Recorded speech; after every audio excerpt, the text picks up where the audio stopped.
Hello, I'm Emma. I'm Emma.rosemakes on Instagram, and this is my first Flosstube. So, welcome if you're joining me here for the very first time, and hopefully not the last. Um, I have been watching Flosstubes for I'd say about 3 months now, and I have been watching religiously everybody's, and I got to the point where I've kind of run out of Flosstubes to watch, and I thought, do you know what? I'll just make my own as well, just to add to everyone's enjoyment, hopefully. So I can have a little journal of what I've been stitching and how it's going, and hopefully entertain a few people along the way. So I thought I'd tell you a little bit about myself before I dive into the projects that I have going on at the moment. So I'll tell you a little bit about myself, where I'm from, where I live, where I work, and then I'll jump straight into kind of what I'm doing. So I live in London, in right in central London. Like we can see the London Eye from our flat. Very it's exciting city life. It's normally exciting city life. For the past year, we've been sat indoors in our flat, so it's not been that exciting, I would say. Although, you know, life is life. We're still having a good time. I work for one of the big museums in London. I don't work in curatorial, so I just work mostly in our back office side, so making sure all our staff are happy and enjoying their lives mostly. So that's what I do. But I do really enjoy it. And although due to the pandemic, I've been on furlough part time for the last few months. So since November, I've been working 2 days a week and furloughed for 3 days a week. So that's meant I've had a lot more time to do all kinds of crafts. I do stitching. I also do.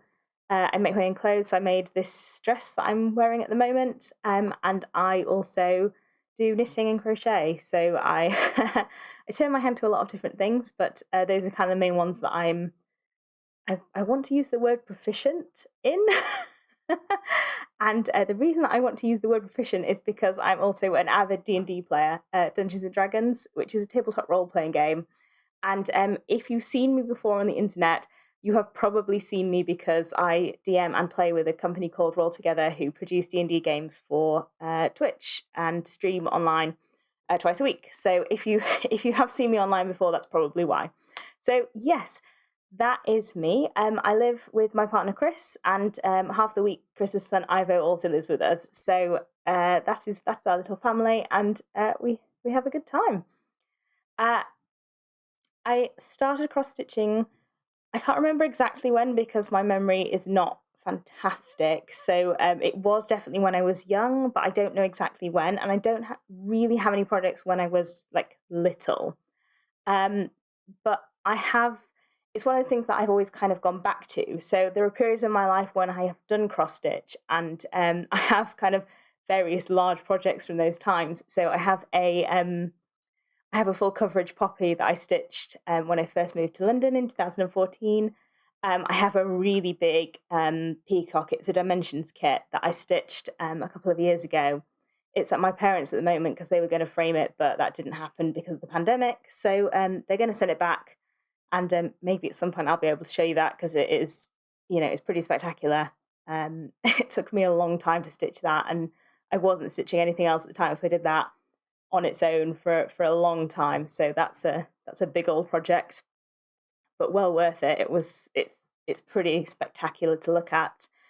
And one of my old projects that I do have with me is this rose that I did. So let me get that in shot. So you can see that is a full coverage, really zoomed out, zoomed in image of a rose. And that took me, I would say, a good 2 years with a bit of a break in the middle to stitch. And gosh, there were a lot of pinks. And I'd stitched kits in the past that came and the threads weren't labelled.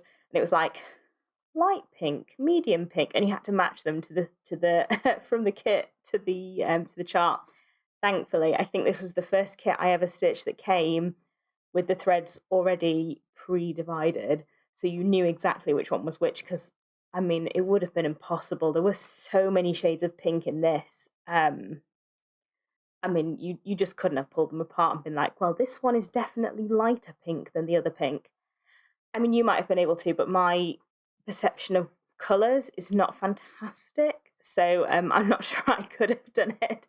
So I was very thankful to whoever created this kit. I don't know now who it was, that they had done that for me. But yes, it was, I really enjoyed it. And I really like the finished product. And at some point I will get this framed and put up on my wall.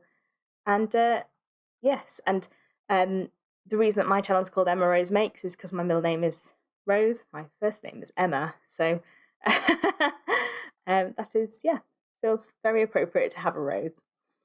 Another kind of cross-stitchy treasure that I have that I want to share with you is my gran was kind of an avid stitcher, and I remember when we were little, she'd stitch these Peter Rabbit alphabets. Is Peter Rabbit a thing in the US? Like here in the UK, Peter Rabbit is a big children's series. They were written by this author called Beatrix Potter, and they're about the adventures of this rabbit called Peter Rabbit. And he does kind of cute things with his animal friends. He is also an animal. Did I say that already? I said he was rabbit. Anyway, she'd stitch these alphabets, and I'm sure my mum has that at home somewhere. But I went to Australia for a year when I was 18 to travel before going to university. And she stitched me this bag to put my diary in to keep it safe, and so that I could put little tickets and things inside it to have memories. And I still have it. It's one of the things that I've kind of kept with me all this time. And she just stitched my initials. They're in little, she called them the dragon alphabet. I don't know if this is an alphabet that you can still get, but it's just something that I've kind of always hung on to because it's special to me. And she's not with us anymore, so you know it's a memento of her and something that she worked on. So yeah, this is the E up here. I've kind of, I don't think it looks like an E personally, but she assures me. Well, she assured me at the time that it was an E. But yes, so it is a bag, but I think I'm going to cut out this section and just do something else with it because I don't really need it in bag form anymore. So yes, that's kind of my cross-stitching history.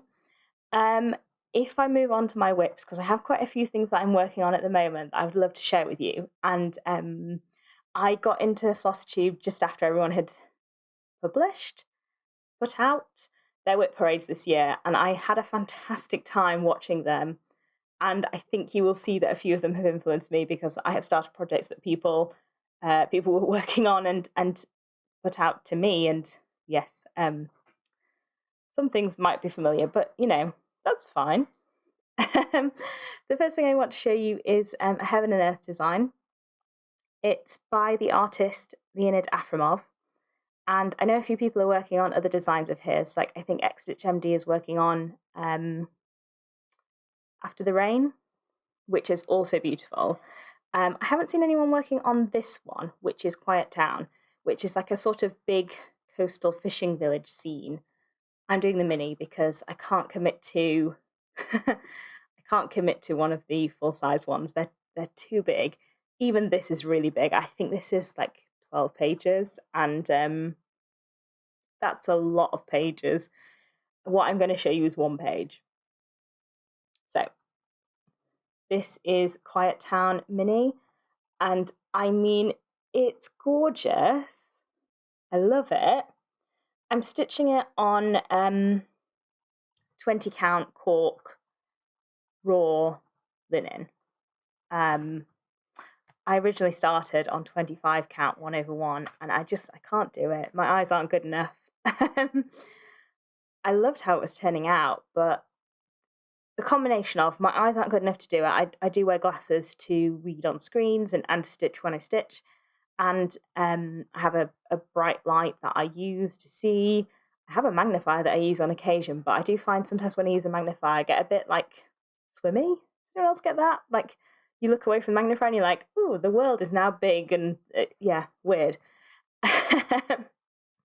Please let me know if you get that as well, so I'm not alone in my like strange feelings about magnifiers.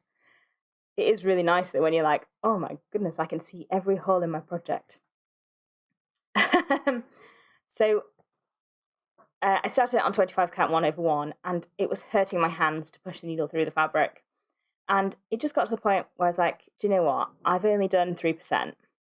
There is 97% left of this project. I'm not enjoying stitching on it. I'm not going to stitch on it. And there's 97% left, and I've got like 73,000 stitches to go. I might as well just change fabric now. I'm a big proponent of not assigning to the sunk cost fallacy. So, you know, if you're not enjoying it, swap it. So I did. And the 20 count is so much more enjoyable. I actually really like that it's kind of bigger scale. I do have the 25 count one that I kind of started around somewhere, so maybe I'll get that out and show you at some point if anyone's interested. But yeah, I do love it. It takes so long. I mean, that's like 90 different colours in there. Every stitch is like, oh, one stitch of this colour, and then we move on. So it's gorgeous. I love it. I intend to work on it, and then I get sidetracked. So let me just show you the back of this, because I love it, but it's definitely not what's considered best practice. I'm stitching cross country because, like I said, every stitch is like a single stitch. But I actually really adore how this looks. Sometimes with cross stitch, when I get to the end, I look at them and I'm like, I kind of prefer the back to the front. And like, you spend so long creating the picture on the front, and like, I really feel like I should frame the front, but at some point I am going to frame a cross stitch the wrong way around because I really like it. Yeah. Again, if you have ever framed a cross stitch the wrong way around, I would love to see it, because like, something about it just does it for me. I might deliberately do one at some point that is designed to be the wrong way around. So that is my quiet town. I spoke for a long time about that. I have feelings about it. The second one is actually my oldest WIP. So I started that in February. So that's only like 2 months stitching on that one. I got really into it when I first started, and then I kind of got distracted with everything else that I'm currently stitching. This one I bought in February 2020. So I had it for the start of the pandemic. And it's been fantastic because I spent the first kind of 2 months of the pandemic stitching on this, and I really enjoyed it. And then I got bored of it. I put it away, and it's been in the cupboard ever since. So, what this is intended to be is kind of a real to-life replica of the surface of the moon, and its beads, I don't know how well that's showing up on camera. So the canvas is printed with the pattern, so you can see all those little dots up here. This is actually the pattern. So there's a key up here which tells you what number of bead goes with which dot. And then all you do is you just stitch half stitches, and on each half stitch you attach a bead. So technically, it's very easy. What makes it challenging is that this fabric is incredibly thick, and I didn't have the right needle when I started. Now, that's on me. So, for some reason, I didn't just go on Amazon and buy beading needles like a sensible person. I was like, well, I have needles. I'll just use those. So I soldiered away with like normal needles for 2 months of working on this, which was like, I'll be honest, the vast majority of all of this. And then like last week, I was like, I really do want this. Like, I want this framed. And I put a lot of work into it. So I got it out, and I have some beading needles now. I was like, do you know what? I'll just try it. I'll see. I'm not sure they're going to pierce through this fabric, because the fabric is so thick. I feel like they might. Their beading needles are quite flimsy because they're so thin. Because they need to go through the beads, obviously. I'll just give it a go. Tried it with a beading needle. Beading needle went straight through the canvas. It was really easy. And I kind of had that moment where I was like, oh, why did I just not buy a beading needle in the first place? But anyway, I have beading needles now, and I will, over the course of the next year, hopefully, just get the beads on this, because It's fantastic. And I'm going to put a wooden frame in it and just like turn this. I'm not going to do that. I'm going to get a framer to do that because that's kind of beyond my skill level. Get a framer to turn this over the sides and have it on a frame in our house because it's, in real life, it's pretty spectacular. You can kind of see some of the dimension there. Yeah, it's great. I bought this off Etsy. It's from Stitchery.shop. They are still selling it. They sell hundreds of amazing beaded canvases. So if you want to have a go at this, like I said, it's exactly the same as cross stitch, apart from you're only doing half stitches and on each one you attach a bead. So if you want to try it, like I would say it's well worth it and the results are incredible. Next I want to show you my twisted band sampler. So this is from Northern Expressions Needlework. I'm gender fluid. I don't identify as a woman. I express my gender differently and I use the pronouns M or Emma. I mean, that is what it is. That's all I have to say about it. You can ask me questions if you want. I'm open to kind of having conversations about it. And we don't have any rainbow flags in our house because we're not really, we just don't. But I saw the twisted band sampler, which is in rainbow colours, and I really like it. And I thought, well, I could stitch that and we could have it in our house and it will be like our rainbow flag. And I swapped out some of the colours so that they would be brighter because the rainbow is quite muted, I would say, from what I have seen and from what other people are stitching. So I've swapped out for my own conversion of dinky dyes almost entirely, and I love it. Oh, so good. So, I have not got very far on this. There's a lot. I should have been showing you the photos. I have the photos. So, hang on. Let me turn the brightness on that because that's not going to work, is it? So, that is what Quiet Town should eventually look like. Eventually. And then this, oh dear, there we go, is what Twisted Band Sampler should look like eventually. So the idea is that every band, there's a band of cross stitch and then there's a band of specialty stitches. And you can see, if I hold it in and the camera decides to focus, no, back here you can see. So this is a band of specialty stitches. There are eyelets, there are Smyrna crosses, there are herringbone in here, and then this batch cross stitch, and then in this one there are rice stitches and some other stitches, some other specialty stitches, and it carries on down, and it's fantastic. I love it. I really enjoy doing specialty stitches. I don't find them that complicated. I've done quite a lot of embroidery in the past that wasn't cross stitch, so it's not, I don't find it concerning to do stitches that aren't cross stitchy. I did a crewel work embroidery last year just after I'd started the Beaded Moon. In fact, I got the crewel work embroidery and then I was like, this is so much easier for me to do, so I'll move away from the moon. So I'll show you that at some point because it's very pretty. But anyway, this will eventually be in our house all... Wait, that's the wrong way around. There we go. All huge length of it. And I'll be very pleased about it.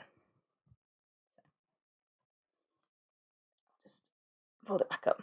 I have an overlocker, so I just did the edges in this grey, which is why they're not like matching. I just did what was on my overlocker, so quite a few of my fabrics are edged in the same grey that was on my overlocker that day. The next one I have, the fabric. That one is it's definitely white, it's definitely linen.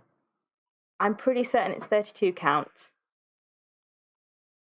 I didn't keep track of that one. Everything else I'm pretty certain I know what it is, but that one, it's a bit of a mystery. It's got the orange stripe, which I've been told by Elizabeth Ann Can Stitch is Zweigart. So yes, it's a Zweigart, it's white. It's definitely linen. Everything else is a mystery. The next one I'm going to show you is Beach Dance. Beach Dance is amazing. It's by Lindy Stitches. Lindy Stitches does really adorable designs. And this one is no exception to that. It is blue-footed boobies having a dance on a beach. And it's based on the mating dance of blue-footed boobies, which I did go on Google and have a look at. YouTube. I Googled it, and then I watched it on YouTube. And they're adorable. So this is nearly done. All I've got to do are the flowers and a tiny bit more beach. And then this is going to a friend of ours who absolutely adores birds, and I think will really appreciate it. But I'm very happy with it. This is on a Claire Brown X Stitch fabric. She is a UK-based supplier, and she prints her fabric. So this side is printed with the colour Sea Spray, I believe.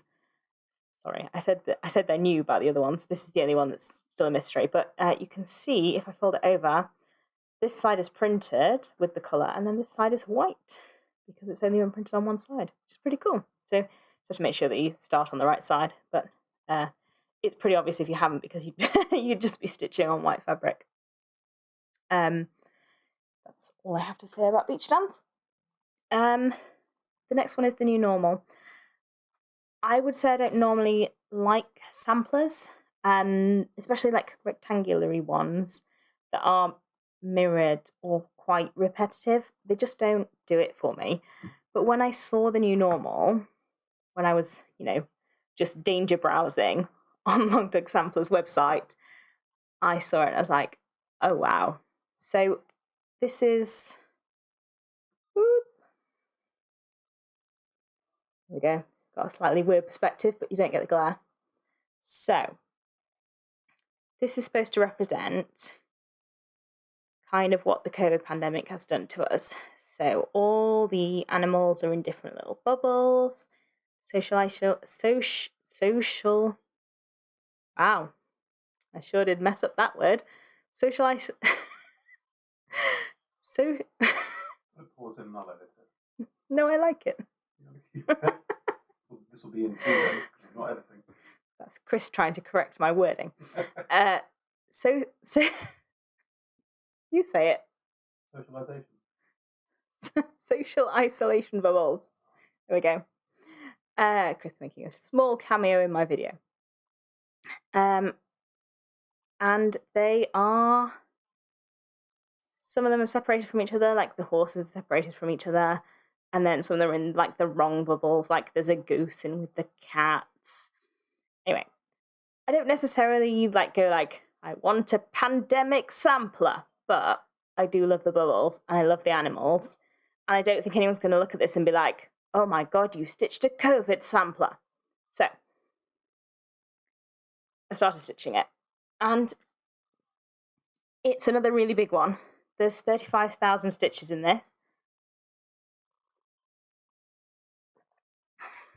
which is quite a lot, and I really want it to be done this year, because I would like to put 2021 in it, because even though it's not a pandemic sampler, clearly it is a pandemic sampler, and if I don't finish it this year, it's going to be out of date. So, although I could put 2021 on it and be like, that's the year I did most of my stitching. So, I calculated that given I started it in March, I needed to do 100 stitches a day, every day, or 200 stitches every so often, and then skip a day to finish it this year, which I've been doing pretty well on. I'm at 8,000 stitches, so I've not got that many. I was about to say I've not got that many left to do, but it's like 30,000 still. So no, I've got under 30,000. I'm on 29,000. So Zweigart Merino, which is a 32 count even weave, is about to become a recurring feature in my video. So get used to hearing me say Zweigart Merino. I love it.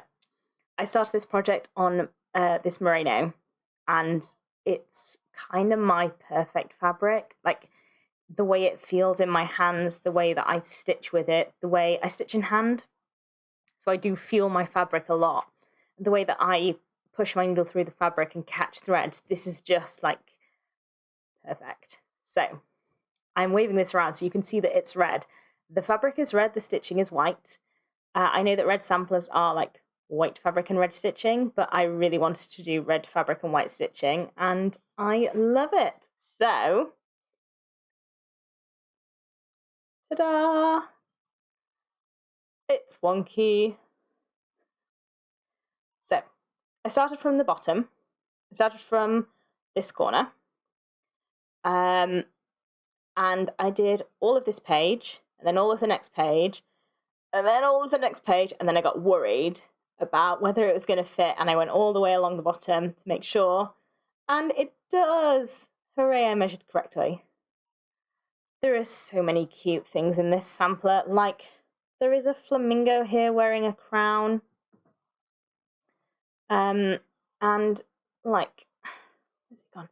Oh, there's like a little alien child here, with little like dangly things on the hat. It's just like, there's so much to see, and there's gonna be a lot more to see when I've done another 29,000 stitches. So, you know, give me a year and this will be done. And this is how I store my fabric. So it lives on, I have a little, one of those, you know, one of those IKEA wheelie carts, the open ones everyone has on Instagram because they look visually attractive and people can store things on them. Mine doesn't look visually attractive because it's just chock-a-block full of stuff. But I store my fabric in rolls, the ones that I'm currently working on my cart, and then whichever one I feel like pulling out and stitching on, I just pull out and I stitch on it. And because I stitch in hand, I can just stitch on whatever I feel like, without needing to like put it in a Q-snap or like put it in a hoop. So it's really easy and it works for me. And I have 2 boxes full of DMC, and those sit by the side of my desk. So whatever thread I need to pull out, it's just in those boxes and I can just grab it. So that project, however, I'm actually stitching with Sulky because I wanted to give it a go. So I got this king spool of Sulky. There are 330 yards, 300 meters on here, which should be enough to do that entire project. And I had this brainwave. I was like, well, when I use needle minders, and I do use needle minders all the time, I don't put them on the fabric because I'm stitching in hand, so I don't want to have the weight of a needle minder. I just put them on my desk so that when I put my needle down, it just goes on my desk on my needle minder, and I know where it is because I'm a nightmare for like knocking things or like losing things or like, I don't know, just things get lost. It's a problem. So I was like, well, whenever I stitch on that project for the next year, what I'm going to have is this king spool of Sulky and my box of beeswax. This thread is really splitty. I found it more so than DMC. I'm only stitching with 1 strand because it's thicker, so you don't need 2 strands, which is really nice. Like, it makes a massive difference. Just be like, I cut my thread, I thread my needle, and we go. Like, it is a lot faster. I would really recommend it if you're like, I just want something really easy, 1 colour, just want to be like, off you go. It's really nice. I have really enjoyed it. But anyway, so when I'm stitching on this project, I always have this king spool, and it's going to be with me for a year. And I have this box of 200 neodymium magnets. So I stuck one to the top of my project, which means that whenever I put my needle down for this project, it just goes on top of this spool. So when I move around the house, take my project with me, take my spool with me, automatic needle minder, success. Yeah, I'm really pleased with it. I mean, it feels a bit wasteful because obviously it is single use. Like this spool will end eventually and then I will throw it away, but I'm going to be using it for a year, and I suppose it could keep the spool afterwards as like a really cool needle minder. Maybe that's what I'll do. I'll like paint it an interesting colour in nail polish and like stick it on my desk as like a really chunky needle minder. Maybe that's what I'll do. Anyway, I was quite pleased with myself and it works really well for me. So anyway, just a thought if you're stitching with a Sulky king spool. The next thing I'm stitching on, yes, the frosted pumpkin, the Cozy Cafe Sal. The new one came out a few days ago now. I have only done the first clue, not the second clue. And there it is. So that is Raspberry Mocha. And you can see I started stitching along the shelf, which will get me to Matcha. I didn't put in cafe menu at the top. And to be honest, I'm not sure I'm going to, because I actually really like the border charting now that I've seen it for the Matcha. And this is not a menu. Like, if this goes up in our house, this is not a menu. I'm not making these things for people. One, I don't know how to make a raspberry mocha. We don't have the ingredients for it, and we never will. And two, like, it's cute, but it just doesn't jive with me, you know? But I really like the border, so what I'm considering is just running the border across the top rather than putting cafe menu in. Or if I do put cafe menu in, I won't put it in black, I'll put it in something more interesting. So, still thinking about it, but I love the drinks. They're super cute. I love the charting for the matcha that's just come out. Again, it's really cute. I'm going to put that in soon, so yay. I really like Sal's. I have found myself really enjoying them because I really enjoy that that feeling of like, oh, I have done the bit and now I can just put it away and not think about it for a month because I have finished it. And that is really nice, and that works for my like brain chemistry. Not to be like, but I could work on any of these 20 different things that all have things for me to do. Because then sometimes I have an hour where I'll sit and be like, which one of the 20 things do I want to work on? Because I really would like to work on all of them, but I can't physically work on all 20 at once. So yeah, Sal's are great because it's an ongoing project. I'm really enjoying it, but it's also not an ongoing project because once it's done, it's done. This is another Claire Brown X Stitch fabric. I believe this is Pumpkin. And I did get an opalescent, but I think it's very subtle, the opalescentiness of it, which I do really like. There was no way I was going to be able to get the Picture This Plus for this. Like, it's just not, it's not feasible in the UK, and I'm not shipping it from the US. So I'll put it on something different, and I really like this fabric. It's an 18 count Ada. Don't usually stitch on Ada anymore. To be honest, I'm not sure I would. I would prefer an even weave or a linen, but it's working for me for this, and I will continue doing this on it. But I don't think I'll buy any more Ada.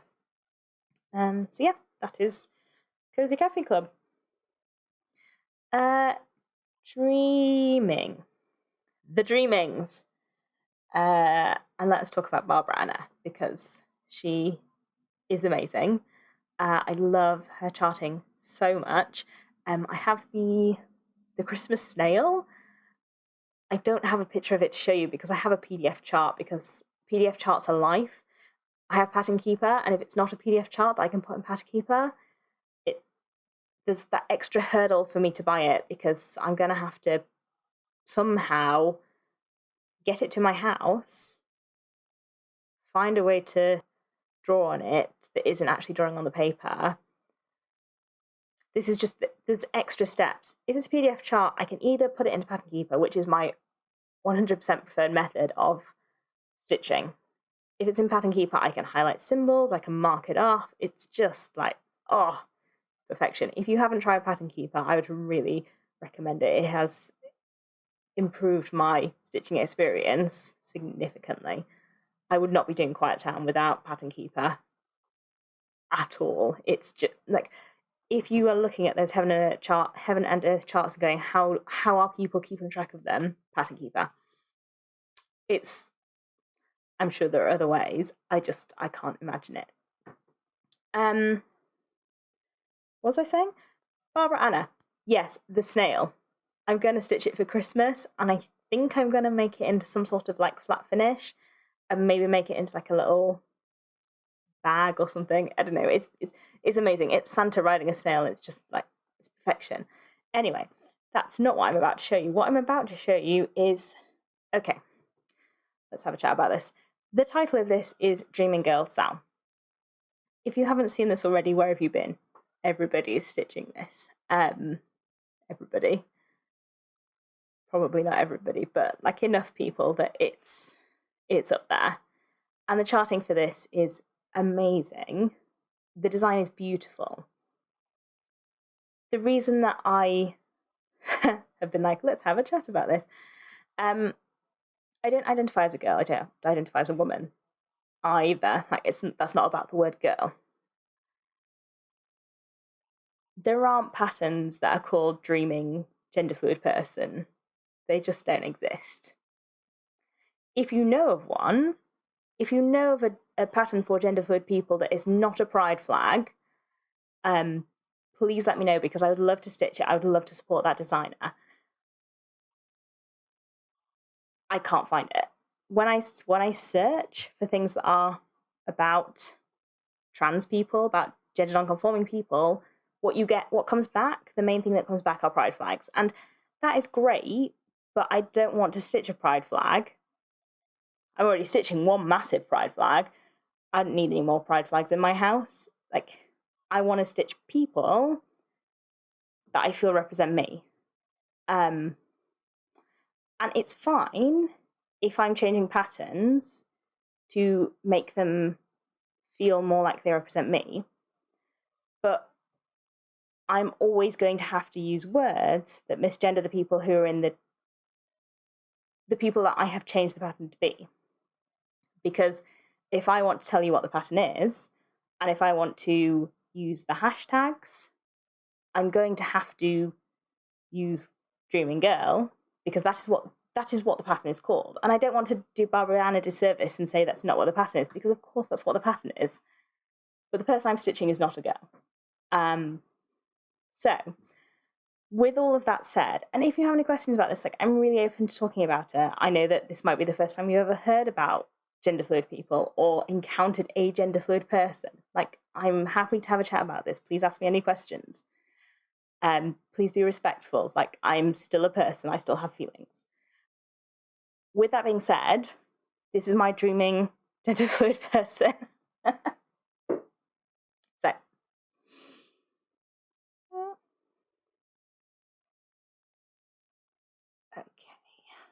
So, anyone who knows the pattern, and I do have a picture. So, this is the amazing pattern that Barbara Anna charted, and you can see that she charted the hair as red and kind of like a black top. And then there's all these houses in the background that I haven't quite got to yet. So, what I have changed is mostly colours. In fact, it's entirely colours. So, I have put in pink hair because I used to have pink hair and I love pink hair. I think it's just aesthetically very pleasing and I love it on this fabric as well. And I changed the vines to be kind of this tealy green, and I actually changed her eyelash, I use she, her pronouns as well. I changed her eyelashes to be this kind of tealy green as well because I just thought it looked really funky. And then I changed the symbol on her t-shirt to be in a rainbow. And I haven't got to the rest of the pattern yet, but I don't think there's much else I'm going to change because I do really like how it's charted. But yes, that is my dreaming gender fluid person. And this fabric, this incredible fabric, I mean, if I show you a little bit more of it, it's absolutely stunning. I bought this from a UK-based hand dyer called Chromatic Alchemy. This one was from her pre-dyed section where she put some of her experiments, so you can't buy this particular colourway, unfortunately, because it is incredible. But she sells loads of different colourways that you can buy, and then they take about 4 weeks for her to dye and ship to you, and they are well worth the wait. They are absolutely incredible. This is a 27 count. I'm really enjoying stitching on it, and I think it was the perfect choice for this pattern. I'm really happy with it. And to go with my Dreaming Gender Fluid person, I am also stitching Dreaming Frida. So, Dreaming Frida is on exactly the same fabric. I had a big piece, I just cut it in half. So the idea is that they will be framed together. And Dreaming Frida is a stitch along, and the stitch along is not yet complete. So there were 3 parts. I finished parts 1 and 2, and part 3 is not yet out. So this is complete for now. And okay. So you can see the adorable mountains and the sun and the little cat with the cactus. And then over here, I think Frida herself is going to be. And it's fantastic. I love it. So that once the final part comes out on the 1st of May, I will finish it up and then finish up Dreaming Gender Fluid Person as well, and get those 2 framed, possibly in a double frame, possibly framed separately but hang together. I'm not 100% certain of what that will look like yet, but definitely I'm really, really pleased with how those 2 are coming along. Right. I bought a kit from Mill Hill, one of their beads and buttons kits, and what I bought was a really small chickadee ornament, like this big, just a single chickadee. That is not what I was sent. What I was sent was this. That is not 1 chickadee. That is 2 chickadees and a wintry scene. I'm still doing it because I am a fool. Why I didn't just stitch 1 of these chickadees and call it a day, I don't know. But anyway, I'm doing the whole thing, and I'll probably give it to my mum for Christmas this year. And the reason that I bought it in the first place was to try perforated paper, and I'm really enjoying the perforated paper. Let me show you. The other thing that happened was that this perforated paper is like stucco glue on one side and white on the other side, and I drew on the duck-egg glue side before realising that that was the case and stitched on the white side. So what I'm about to show you is me stitching snow on white paper. You ready? Oh, yep. It's not even the right way up. No, that's even worse. There we go.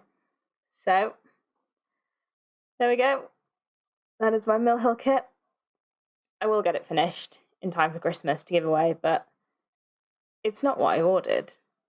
It's not what I wanted. It's got a lot more background than what I wanted. So, hey ho. It came with this really cute, like, tree button thing that will go on it eventually. And look, you can see there's my drawing on the on the blue side. So anyway, there we go. I will get round to that. And the next thing that I'm stitching, which I got from mybobbin.com, is a I told you that I played Dungeons and Dragons, so I love like dragons and mystical, magical imagery. And I saw this sea dragon, full coverage, round image, and I was like, well, I can't really stitch another full coverage piece, but I do want that. And I bought it, and I was like, well, I'll just do it later. And then what happened was, once I had it, I was like, well, I have the threads, and I've got some fabric, so I could just start it. And I did. And this is the image. And you can see it's like a little sea dragon curled up in a bubble. And when I say little, it's like 15,000 stitches, so it's not too bad. It's not too bad. And it is by a Russian charter called Nadezhda Gavrilenkova. If I've said that wrong, please let me know how it is pronounced, and I will correct my pronunciation. And it's by a different artist, and I'm sorry I don't know the artist's name, but she charted it, and she charted it amazingly. Like, compared to the Heaven and Earth design, which is charted from a painting, and therefore, like, it's like there is one pixel of red next to 1 pixel of yellow next to 1 pixel of blue, so you're like changing threads all the time. This is like there are swathes of colour, so you do like a swathe of mid-blue, then a swathe of dark blue. And there are blends as well. So you're doing one thread of one colour with another thread of a different colour, and then they blend between them. And it works so well, and I love it. And I find it so much more interesting to stitch on and so much more engaging to stitch on, because it's not one colour and then you change after doing 2 stitches. You're doing a whole set of stitches and then you change. And I don't think it looks worse for it. I mean, I'll show you and you can let me know if you think it looks worse for it, but it's so much more interesting and better. It's just more satisfying to stitch on, and I don't think it looks worse. So there is my sea dragon. So you can see at the moment I'm just doing the background. I haven't actually got to any of the dragon yet. And what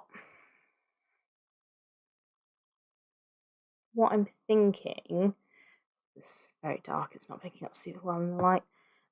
What I'm thinking is that where there are all these kind of like pockets of the fabric showing through, it's because they'll be white, little air bubbles. And what I might do is put beads on, depending on how it looks. But I'm just gonna leave all of that to the end and then see how I feel about it and see how it looks and see whether I can be bothered to put in the effort of beading it.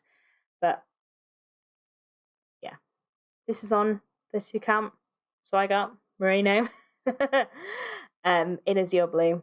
And I mean, look at that fabric. That fabric is an incredible colour. I mean, that is true to colour. It is that colour.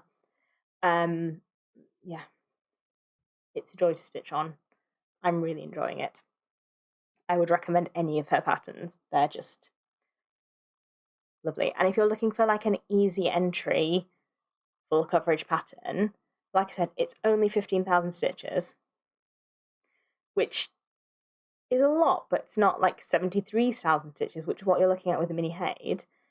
And it's again, it's swathes of colour, so you can get into a rhythm with it. So yeah, if you're looking for like an easy entry full coverage pattern, I'd really recommend one of those designs. That's the only one I've seen, so that's the only one I can speak to. So yeah, that one. The next one I want to talk about is my first and currently only, but hopefully not for long, Mirabilia. I saw people stitching Mirabilias. I looked through all of the Mirabilias that are kind of easily available. I don't want to get into trying to buy out-of-print Mirabilias because that seems like a hassle. And there aren't that many that speak to me. They're all of kind of stationary people. That sounds really weird, but they're all kind of people sat at windows looking ladylike, and that's not me. That doesn't speak to me. That's not something I aspire to. It reveals quite a lot about me, doesn't it? But there were a couple that I really like, and I have started one of them. I have another one kind of almost kitted up and ready to go, which I'm going to show you as well. And there are a couple of Bella Filipina designs, which I would say are kind of similar to Mirabilia's, that have a bit more activity in them that I do feel much more drawn to. And that's not to say they're better or worse, but just different, and they appeal to me more. So I think, I can't remember the name of it, but at some point there is a Bella Filipina design that I'm very keen to kind of acquire. So at some point you'll probably see it. This pattern, however, this is a Mirabilia, and this is Royal Games 1. And having said that about people sitting prettily, this is obviously 2 people sitting prettily. And there's something about the energy in this that just I do like. And I like that it's a playing card. I'm into all kinds of games, board games, card games, video games, tabletop role-playing games, all games. Give me a game. I will try not to get highly competitive and get pissy if I don't win. Chris is giving me a face.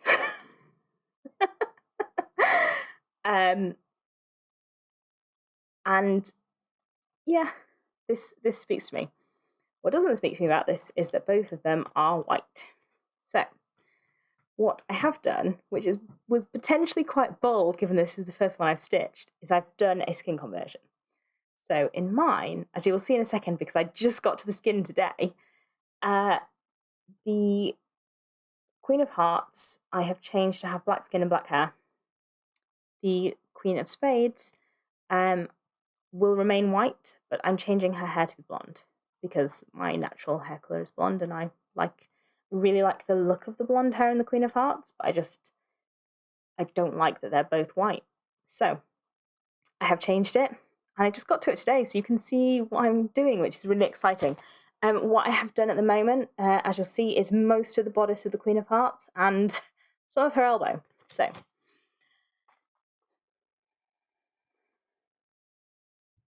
this is my Mirabilia. So where should I put the sewing and where should I put my face? Yeah, I love this. So apologies for the hanging thread. I don't generally park, but occasionally if I've got a lot of thread left, we'll just leave it in my project at the place where it's next coming out so that I can stitch with it rather than cutting it off. And yeah. So all of this is finished.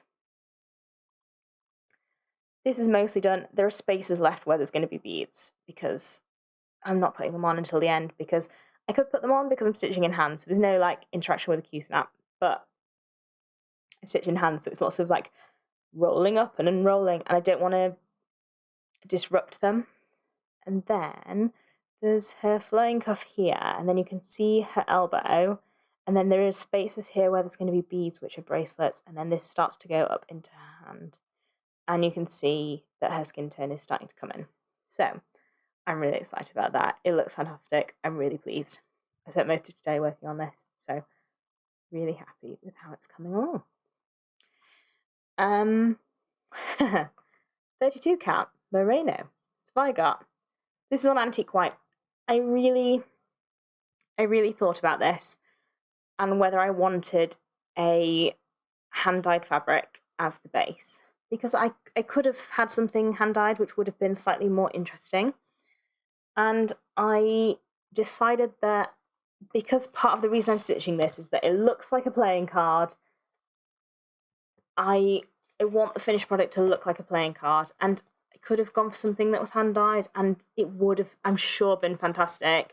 It wouldn't have looked like a playing card, and given that that's why I'm stitching it, it had to be white. So in the end, it was white. So 2 more. Owl Forest Embroidery. They are incredible. Their charts are perfection. There aren't many of their charts that don't speak to me. I've had to put myself on a no-buy from Owl Forest because I bought like 7, and I was like, when am I going to stitch 7? I have already stitched 1, but I've given it as a wedding present to 2 of my friends. So when I, at some point, start working through all my finishes to show you, I will insert a picture of it because I'm so happy with how it turned out. It's their free swallows chart, and I put it on some hand-dyed, and it looked incredible. So free charts for the win. This was not free. This is Rooks. And how close can we get without being blurry? Right. So in this tiny picture, you can see we've got all these rooks and trees. Yeah, I just love it. This was a kit. This came with the fabric. This came with all the hand-dyed threads, their own special hand-dyed threads, and the pattern. This is currently the only way you can get the pattern. I thought it was worth it. And this is also intended, not that I only stitch Owl Forest patterns as wedding presents, this is also intended as a wedding present eventually.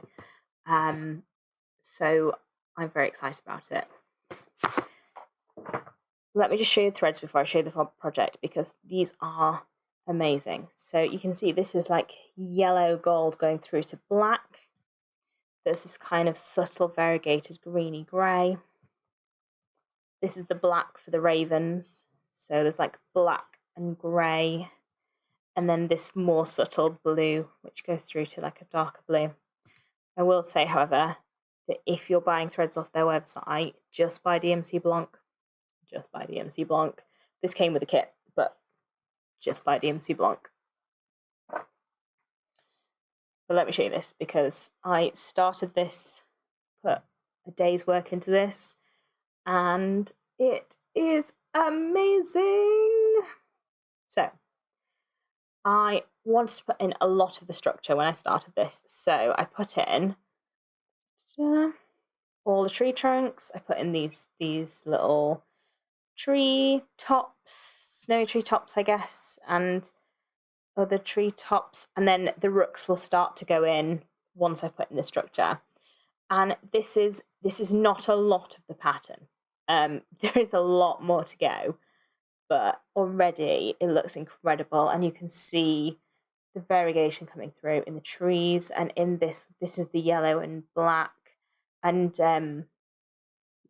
it just the fabric is 32 count. It's a Belfast linen, and it feels really nice. It's nice to stitch with. I would highly recommend, if the pattern that you want doesn't exist as a PDF, I would go for it. Like, the kits are really nice. I would say it's worth it, especially if it's a pattern that you really want. Like, they have the Atlantis pattern, which is like jellyfish and other fish, and I love fish, and that is high on my wish list. And if it had been in stock when I bought this, I would probably have bought it, and it's probably lucky for my wallet that it wasn't. But in the near future, that is going to be coming to me from Russia, because I absolutely adore it. And if you go and look, you can see they have incredible patterns. And if you're looking at the patterns, don't just look at the PDF patterns, because not all of their patterns are in there. Some of the patterns are only available as kits. So it's worth looking at both if you're willing to spend the money. If you're not willing to spend the money, only look at the PDF patterns, because the PDF patterns are very affordable. I have a couple more of their PDF patterns to stitch, so I did get the threads, and I'm not going to take them out of their bags because that'll take a long time, but those are the threads for bullfinches, and look at those, they're incredible. I saw that Julie, Kansas City girl in a Colorado world, had got these threads as well, and they're so good. She was saying she liked the reds, and I agree, the reds are incredible. And I also got the threads for, this is Kingfishers, but I love their bird samplers, and I also have the geese one. There is a geese sampler. It has geese. There's a geese sitting on top of a house, like, be still my heart. Yeah, the geese is high on top of my to-do list. Again, had I known the geese sampler existed when I bought the threads, I would probably have bought the threads for the geese. I now have some of the threads that would be applicable to the geese, so if I stitch the geese sampler, I may just buy the threads that I have missing, because I kind of picked and chose which ones I thought were important and which ones weren't, and there's definitely, like, I have some of the yellows that will be important for the geese, so I might not need all of them, so you can definitely, like, pick and choose, but I think for the birds, it's worth it. Anyway, we're on to my final WIP. Thank you for sticking with me. This is from Autumn Lane Stitchery. Again, there are quite a few people stitching this, so you have definitely seen it, and mine is going to be the least furthest along one that you have seen. This is Dark Queen of the Seas by Autumn Lane Stitchery, and prepare yourself for the single fish that I have stitched. I bought this a month ago, the pattern. The stitch along started in September. I wasn't involved in the cross stitch world in September. There is no way I could possibly have known about this pattern. If I had been, I would definitely have started in September, but again, just there was just no way. I'd just not a chance. I bought the pattern a month ago. Then I went on the hunt for the perfect fabric, and I found it. Automated Stitchery have a partnership with a fabric dye in America that you can buy fabric from. That's not an option for me. I cannot afford to buy fabric in America and have it shipped here. So I bought my fabric from Chromatic Alchemy, which meant it took a month to get to me. But oh my god, it's perfect. Look at it. Look at it. If you're in the UK and you are like, what is that? That is Iolite. I got 32 count linen. And yeah, I would really highly recommend checking out Chromatic Alchemy because they're not horrifically expensive, and Sam, who runs Chromatic Alchemy, is really nice. So she also sent me 50 needles. I mean, I bought 50 needles, but you can buy 50 needles. And does anyone else rust needles? That sounded weird. Like, when I stitch with needles, I rust them, and I feel like it happens really quickly. Like, they get really, like, when you get out a new needle, it's, like, smooth, and then, like, when you use them, they get, like, rough, and I feel like that happens quite quickly for me, so I need a lot of needles, and I have a little Tic Tac jar, which I put my old needles in, so they're not a harm to anybody. Anyway, that was a side note, but if you have also issues with getting through needles quickly, please make me feel less alone. Right, so this pattern is incredible. It's not a mermaid. It is an underwater woman, powerful woman, doing tons of magic under the sea, and I think she has tentacles, which are holding a trident. So, I mean, what is not to love about that? If you go on the hashtag Dark Queen of the Seas, loads of people are like 70% done with this and have way more than this single tiny fish. But like I said, I adore fish. So yesterday when I was like, what do I want to do? I was like, well, I really just want to stitch that fish. So I stitched the fish. I love fish. They make me happy. And look at him. He's so cute. Anyway, before I go on some sort of weird rant about fish, the other night I was lying in bed and I was just thinking, like, I don't have enough cross-stitch patterns that are about fish. Like, and then I was looking for cross-stitch patterns that are about fish, and there aren't enough patterns that are about fish. Like, there are patterns that are like, gone fishing with fish on them. I don't want that because I don't want to fish the fish. I don't enjoy fishing. I've never tried fishing, but I can't imagine that I would enjoy fishing. And I don't want a pattern that says gone fishing. I just want a pattern with like cute fish on it. But I also don't want like super cutesy because that's not my style. I don't want like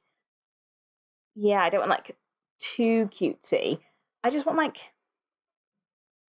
fish.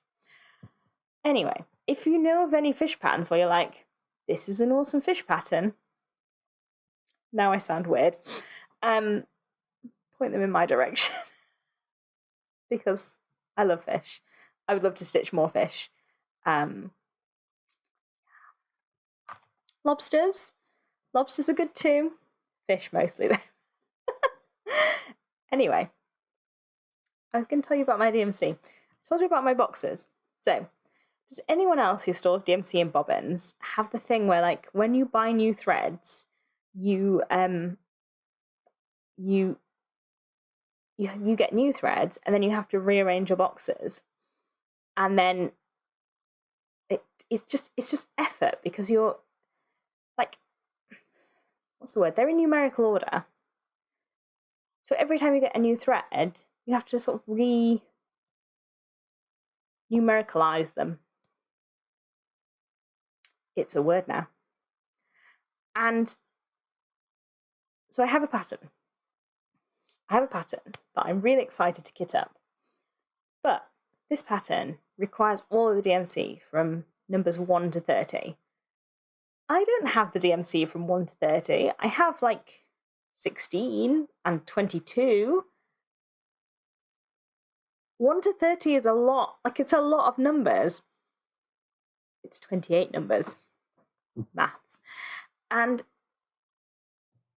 when I buy 28 bobbins of DMC, and it's not just 28, I'm going to have to buy more because there's numbers after that. It's just that that's all at the start of the alphabet. Number bet? It's a word now. I'm going to have to take everything out, put those ones in, and then start again. Oh, it's a faff. However, this pattern is worth it. If you're a keen Mirabilia stitcher, you might know which pattern it is that uses numbers 1 to 30 of the DMC threads, because it's like a key selling point of the pattern that they use 1 to 30 of the DMC threads. And it is, of course, Princess Eliana. I'm going to show you her because she is incredible. There she is in all her glory, in all her skirts and running drama. Although you'll note that she's barefoot, so she's not going to get very far. Practicality in all things.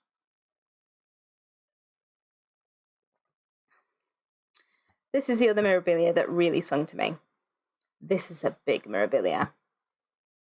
Well, actually, I don't know the scale of Mirabilias, but this is a big pattern.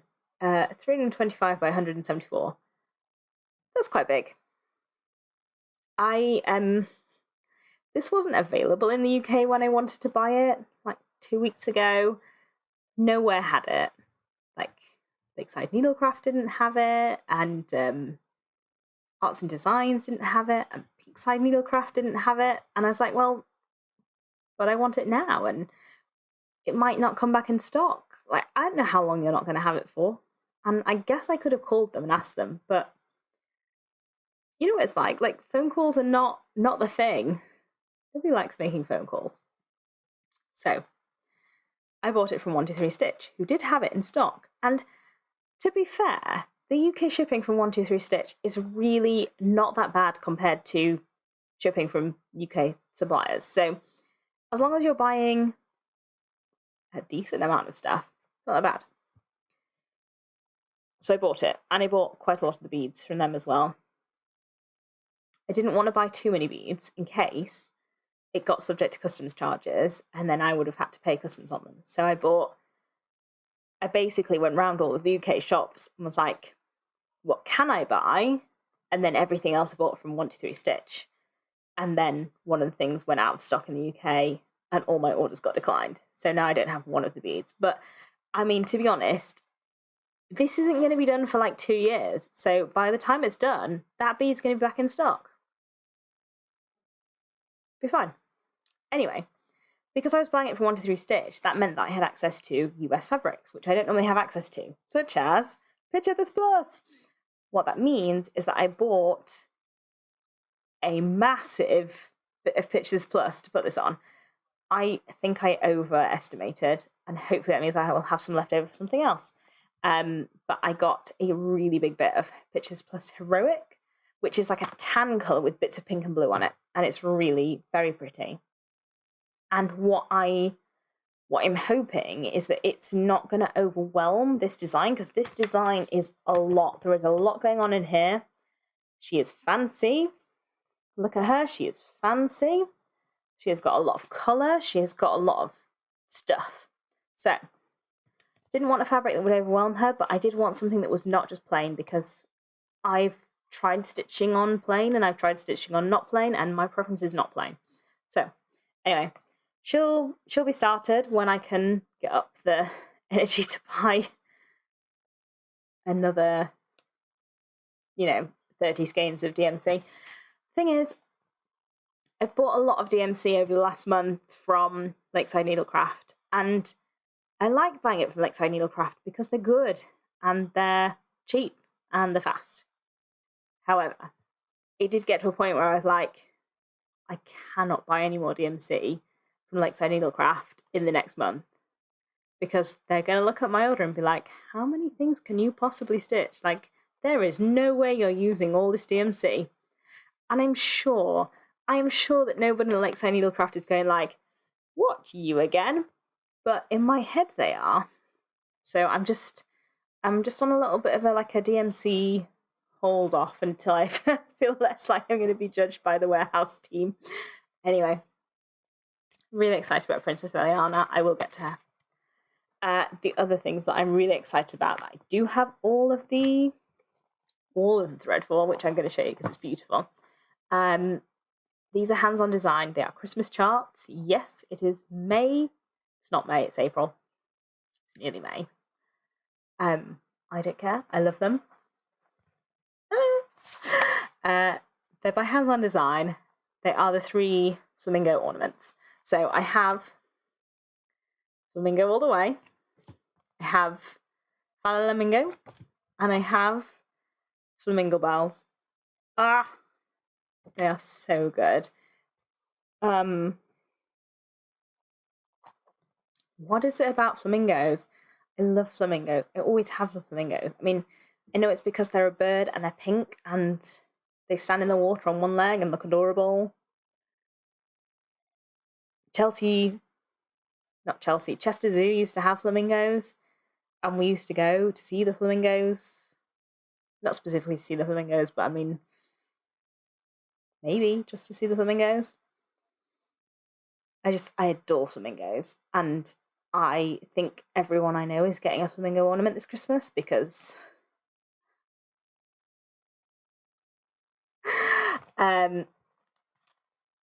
so anyway, these are, I know that you've seen these, like a lot of people have these, but I was so excited about them, and I kitted up all my floss.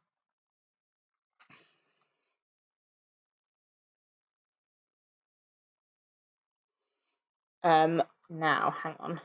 That is my main flamingo colour. So, it is like the perfect flamingo colour, that. Yeah.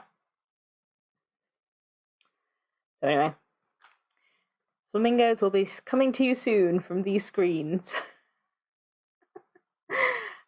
With that being said, thank you so much for spending some time with me. I hope you have enjoyed seeing everything that I'm currently stitching on.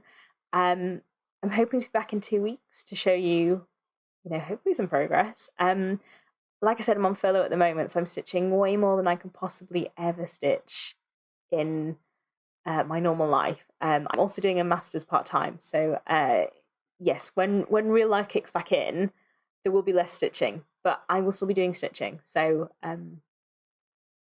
I will still be here. I hope you've enjoyed spending some time with me. I would love it if you could subscribe, leave a comment, let me know what you think. Tell me that you love fish too,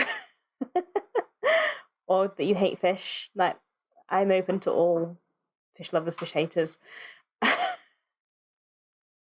Sound like someone who just is crazy about fish now. Wow. This was not the introduction I was planning. Yes, thank you so much for spending some time with me. I'm on Instagram as emma.rose.makes, and I hope to see you again soon. Bye!